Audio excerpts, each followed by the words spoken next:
ஒரு 33 வயசு வாலிபனுக்கு ஒரு பிரச்சனை. அவருடைய தங்கச்சி கல்யாணம் ஆகலை. இவருடைய கல்யாணம் தள்ளி போட்டிருக்காங்க. ஆனால் இவருக்கு செக்ஸ் ஆர்வம் அதிகமாக இருக்குது, தீவிரமாக இருக்குது. அதை அடக்க முடியல. ஆகையினால பணத்தை கொடுத்து ஒரு ப்ராஸ்டியூட் கிட்ட போகலான்னு கூட அவர் ஆசைப்படுறார், கமர்ஷியல் செக்ஸ் ஒர்க்கு.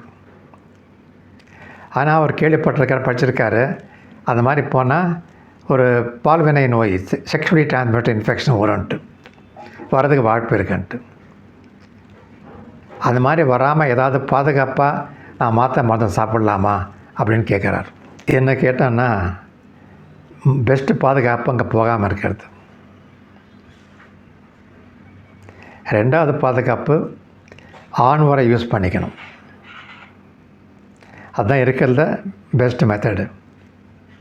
ஏன்னா அது பேரியர் மெத்தடு. இவருடைய சர்மம் ஆணுறுப்பு சர்மம் பெண்ணுறுப்பு சர்மத்தை தொடாது, ஆண்முறை போட்டிருக்கிறதுனால 100% பாதுகாப்பு இருக்காது. பட் மேக்ஸிமம் பாதுகாப்பு கிடைக்கும்.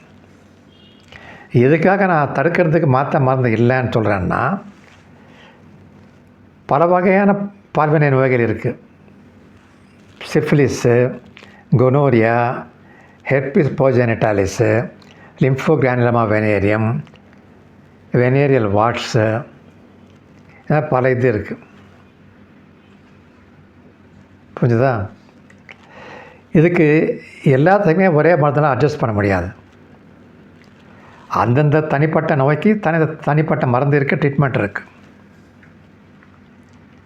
அது வச்சு தான் நம்ம ட்ரீட்மெண்ட் கொடுக்க முடியும். தவிர பொதுவாக எல்லாத்துக்கும் ஒரே மருந்து கொடுத்து நான் தடுக்க முடியும்னு சொல்ல முடியாது. மருத்துவ ரீதியாக அதை சம்பவம் பண்ண முடியாது, நடக்காது. ஆக நேரம் தான் நீங்கள் மற்றவங்க பேச்சு கேட்டு ஏதோ ஒரு மாத்திரை கடையில் வாங்கி போட்டுட்டு அங்கே போகாதீங்க. அப்படி போனீங்கன்னா ரொம்ப விலைக்கு வாங்குற மாதிரி தான் ஆகிடும். முக்கியமாக நான் என்ன சொல்கிறேன்னா,